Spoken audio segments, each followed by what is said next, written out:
Hi guys, I'm Saintvicious and I'm going to be doing the TFT patch 9.16 rundown.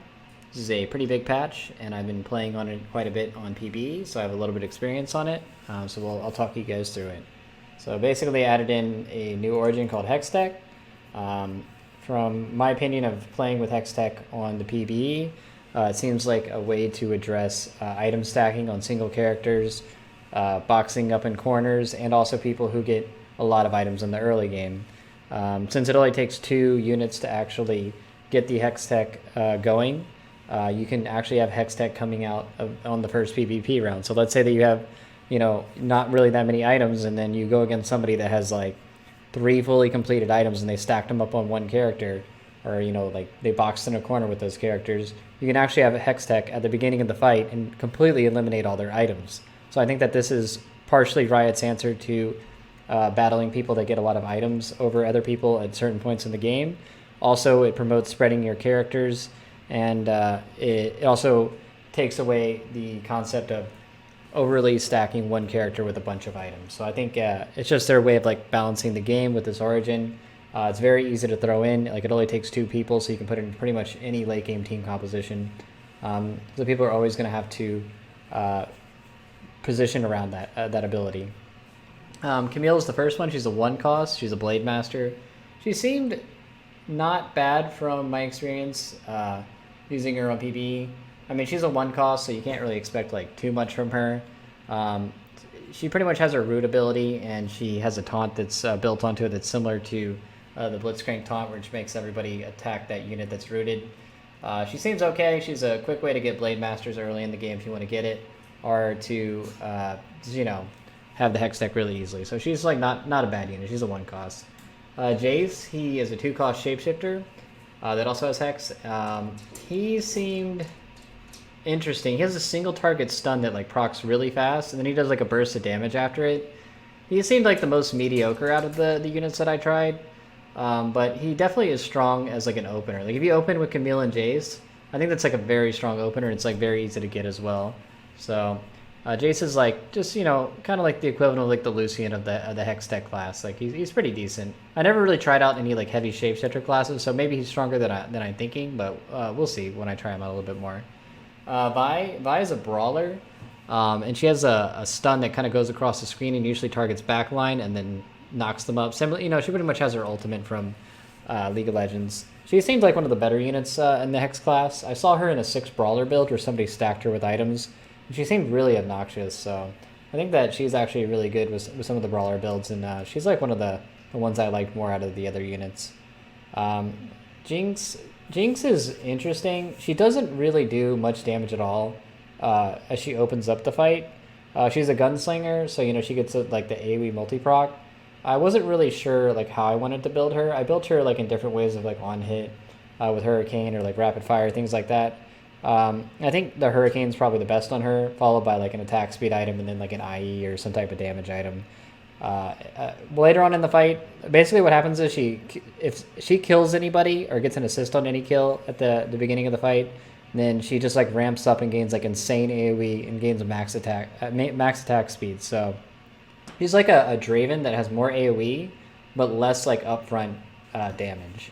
So she seemed really interesting. You can actually plug her and play her into a lot of comps just to get Hex later. And then like you don't even really have to run Gunslinger with her. You can if you want. I don't think it's like a necessary thing, but a good late game unit just to throw in. Like, I saw somebody run a 6 brawler comp where they ran Vi and Jinx as the carries. It looked really interesting.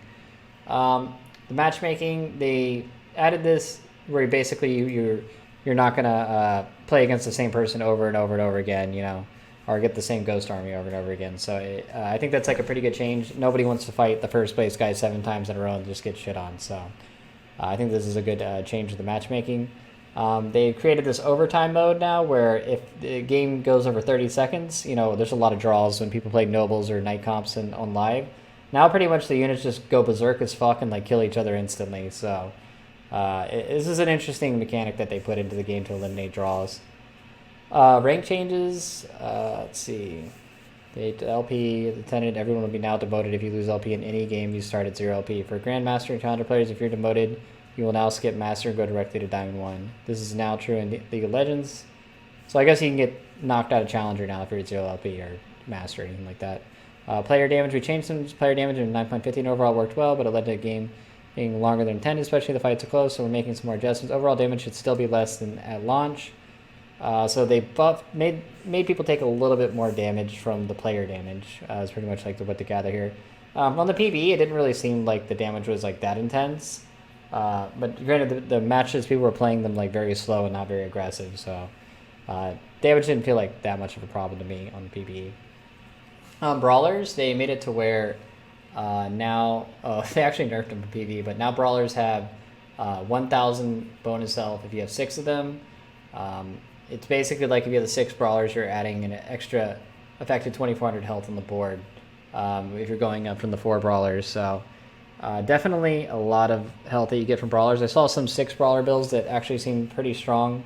You have to remember they nerfed Cho'Gath, which we're going to talk about later, and they also nerfed something else. I can't remember, but brawlers do have some. Oh yeah, Volibear. Volibear got nerfed in like patches before, so. There are some weak brawlers, but don't forget they put Vi into the game, which seems like a pretty strong brawler. Actually, I saw somebody stack her with items and it seemed pretty strong. So 6 brawlers looks pretty interesting. Demons got reworked, and now instead of just burning you for all your mana, you have a 40% chance to burn 20 mana from the target and then return 15, 30, and 45. To me, on PvE, Demons seemed insanely broken and probably are the best origin in the game. Absolutely disgusting. Like if you have Brand with Hurricane or any attack speed, he'll basically be like permanently ulting like the entire, like he'll just like ult like the whole time. It's like he'll auto like one time and then he'll ult. It's pretty disgusting with 6 demons. So demons seem really, really, really strong. So I need to see a little bit more of that, but definitely my thing to watch out for going into live. Pretty much any demon comp that was strong previously was, you know, when demons are super OP, those are the comps you're going to be looking to play. And even Elise is actually really strong now, because one of the problems with Elise is, you know, it takes her so long to transform.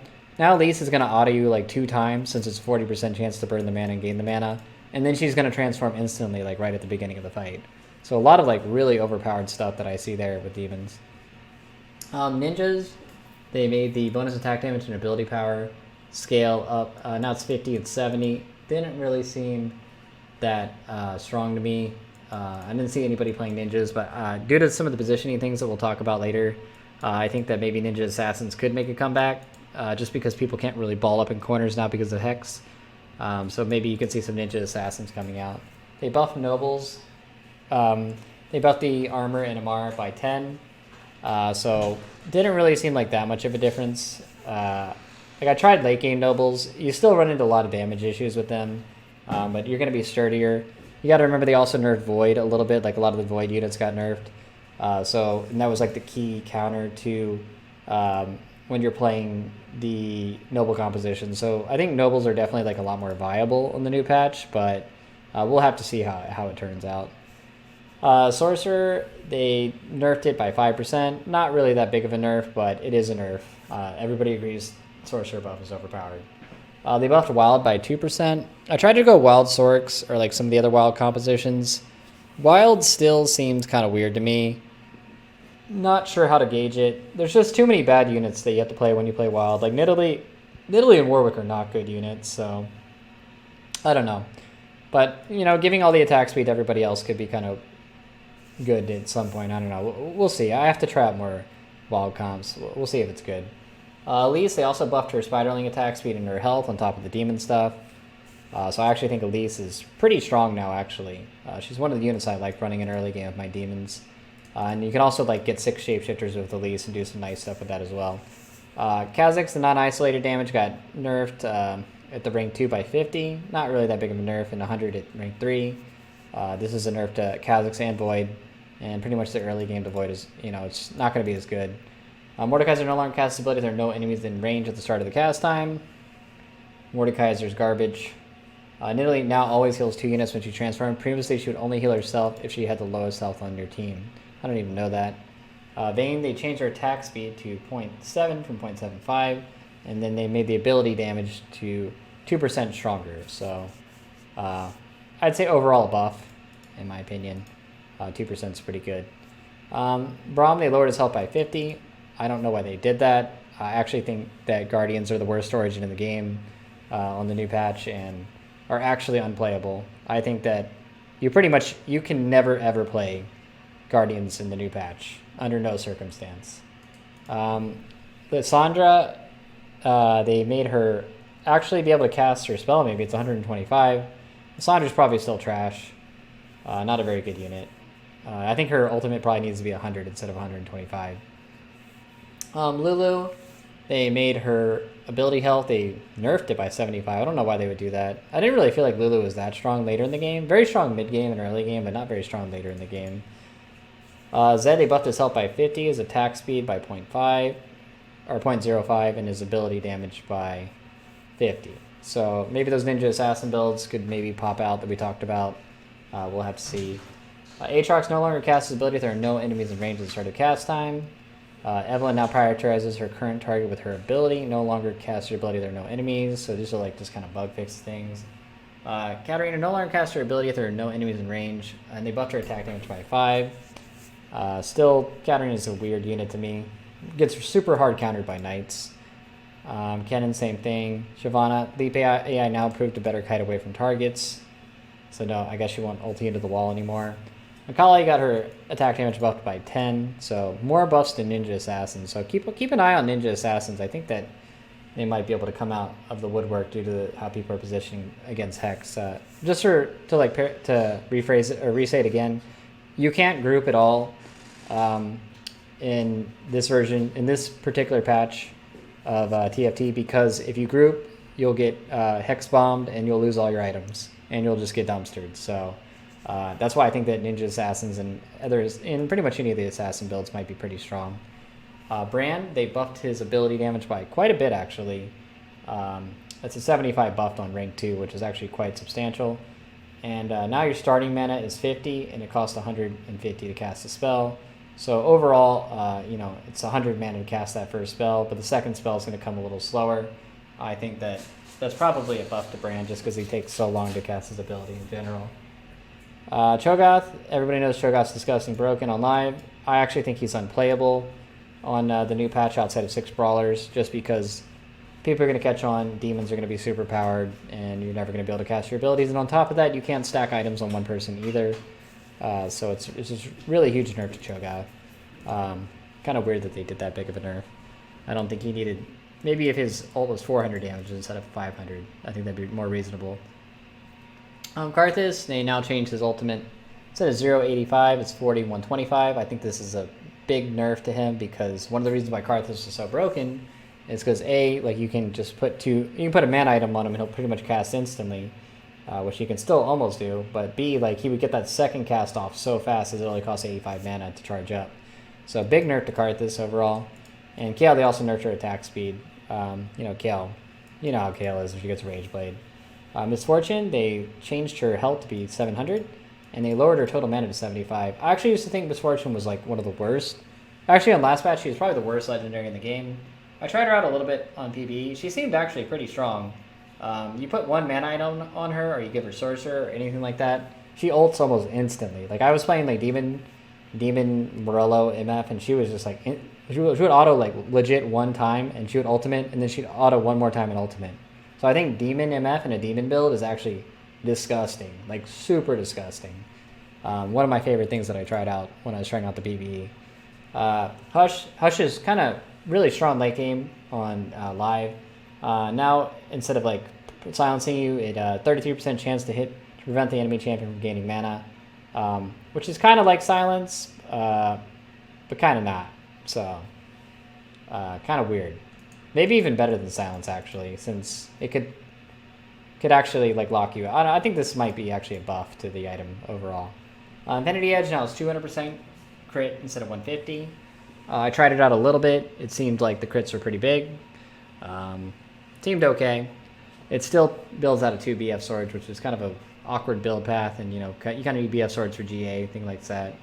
But I think that maybe IE may be a little bit more viable. Definitely a lot of crit damage. Ionic Spark now is nerfed to 125. I think it was 175 on live. But now the twist is it actually stacks.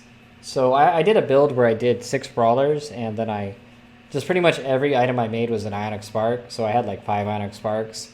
So pretty much if anybody cast spells, they took like 625 true damage. Like anybody. So you could just imagine how like silly that is. When like half your team's just getting one shot every time they cast spells. So a lot of silly stuff you can do with that, but definitely weaker as a standalone item. Lock of the Iron Solari, shield duration, they buffed it. Might actually be viable now. I'm not sure on backliners it'll be viable, but I definitely think it's viable on frontliners since it's a 6-second shield.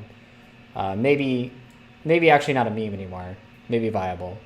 Morellonomicon burn damage is now 10 seconds, so it actually takes a lot longer to get that damage out. I think it's a pretty big nerf to Morellonomicon overall, but it reduces the healing for that 10 seconds as well. So pretty much if you get hit by Morello or red buff, you're not healing for the entire fight. Like it's done for you. But the damage output overall is a little bit lower.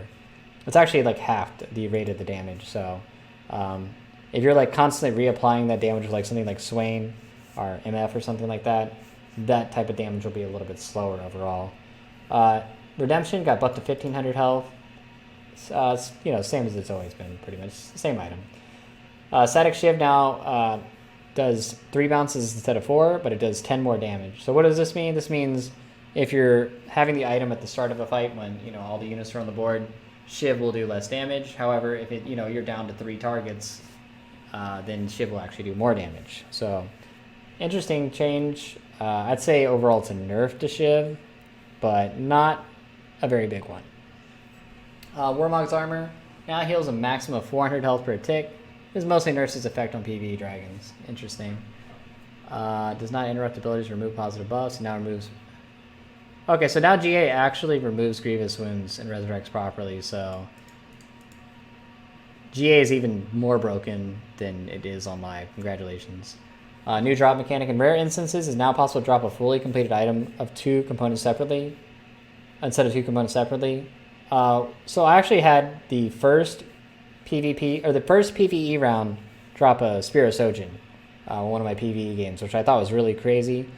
I'm surprised they haven't mentioned the carousel things. I don't know if that's going to live, but on PvE there was carousel, a lot more fully completed items on the carousel as I went later in the game. I'm not sure if that is going to be the case with this patch and they forgot to put it in, or if they're like testing it more, but I thought that was like really cool that I noticed a lot more like completed items popping up.